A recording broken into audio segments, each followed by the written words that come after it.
Mobile आता आपल्या सगळ्यांची मूलभूत गरज आहे। याच मोबाईलमुळे अनेक अपघात झाल्याचं आपण याआधी अनेकदा ऐकलंय।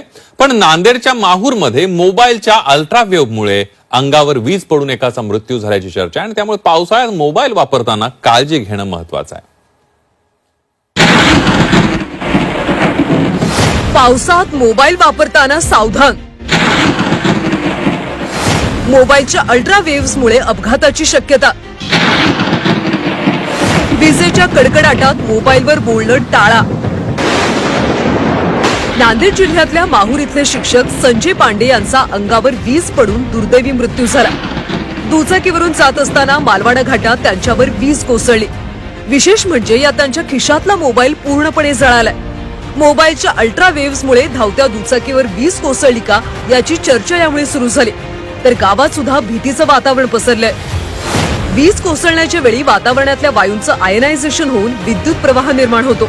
वादळाच्या वेळी स्मार्टफोन वापरणं सामान्यतः सुरक्षित असतं, पण काळजी घेणं आवश्यक आहे। मोबाईल वापरताना अतिनील किरणं उत्सर्जित होतात। अतिनील किरणं विजेला आपल्याकडे आकर्षित करतात, तर वीज धातूला आकर्षित करते। त्यामुळे पावसात वीज आणि मोबाईलच्या किरणांचा संपर्क झाल्यास अपघात घडू शकतो। विजेच्या कडकडाटात उघड्यावर किंवा उंच ठिकाणी राहणं टाळा। पावसात विद्युत खांब, विद्युत उपकरणं आणि मोबाईल वापरणं टाळा। जेव्हा आकाशात विजा चमकत असतात आणि विजा चमकल्यानंतर समजा जर ते व्यक्ती आजूबाजूला काही इलेक्ट्रॉनिक गॅजेट्स असतील तर त्याचा वापर सहसा टाळावा। लँडलाईनचा वापर करू नका, शावर खाली आंघोळ करू नका, बेसिनचे नळ, पाईपलाईन यांना स्पर्श करू नका, लोखंडी व धातूच्या सहाय्याने किंवा लोखंडी तंबूमध्ये उभं टाकू नका।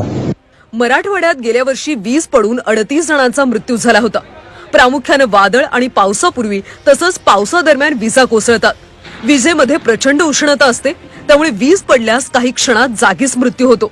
त्यामुळे विजेपासून बचाव करण्यासाठी सुरक्षित ठिकाणी आश्रय घेणं हा सर्वात चांगला उपाय आहे। वीज धातू आकर्षित करते, त्यामुळे मोबाईल वापरणं धोकादायक ठरू शकतं। म्हणून खबरदारीसाठी पावसात मोबाईलवर बोलणं टाळणं अधिक सुरक्षित। सतीश मोहिते, झी 24 तास, नांदेड।